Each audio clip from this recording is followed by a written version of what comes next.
পুজো প্রায় চলেই এসছে, তার জন্য গতকাল আমরা গেছিলাম হাতিবাগানে।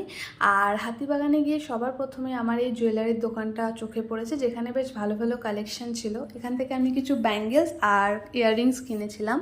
আর এগুলো কেনাকাটার পরে আমরা নেক্সট চলে গেছিলাম এই ব্লাউজের দোকানে। আর আমি যেহেতু ফার্স্ট টাইম গেছিলাম এই হাতিবাগানে, তো আমার জানা ছিল না যে মানডে অনেক দোকান বন্ধ থাকে। এখানে আমি এই একটাই ব্লাউজের দোকান আমার চোখে পড়েছে, যেখান থেকে আমি দুটো ব্লাউজ কিনেছিলাম, যে দুটো মাসাবা কাটিং ছিল। আর এখানে আমার মনে হলো না খুব একটা ডিফারেন্স আছে প্রাইসের গড়িয়াহাটের থেকে, কারণ গড়িয়াহাটে আর এখানে শুধু 10 টাকার ডিফারেন্স ছিল। তো আমরা এখান থেকে ব্লাউজ কেনার পরে নেক্সট আমরা আর কিছু কেনাকাটা করিনি, কারণ আমি অর্ধেক দোকানই চিনতে পারছিলাম না। এরপরে আমরা আইসক্রিম খেয়েছি অ্যান্ড পাপড়ি চাট খেয়েছি, যার ভিডিও আমি করতে পারিনি ভিড়ের জন্য। আর তারপরে আমরা চলে গেছিলাম সোজা আবার মেট্রো স্টেশনে, এবং যা যা কিনেছি আমি তোমাদেরকে নেক্সট ভিডিওতে দেখাবো। তো চলো, টাটা, টেক কেয়ার।